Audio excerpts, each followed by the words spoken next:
สวัสดี FC มานี่หลังจากขึ้นมาแต่หมดปลาเนาะทั้งทีมงานเนาะกะก้อยปลาเป็นว่าพามาเห็ดก้อยปลาแบบสูตรสวรรค์อัตตะปือปักเสะน้ำกันลำนี่พักแก้มเนาะตอนนี้ก็จะมีปิ้งกระปูปิ้งกระปลานี่แหละอันนี้ปลาจะทงปลาซบแรมเนาะพอได้กินอยู่บรรยากาศ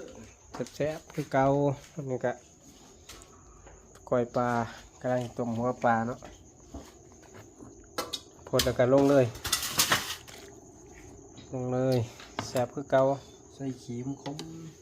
ก่อนใส่ก่อน เดี๋ยวนี้เอามาลงนี่มันจะคมนะพี่คมบ่ท่านชมคมนั้นโอเคจ้ะโอเค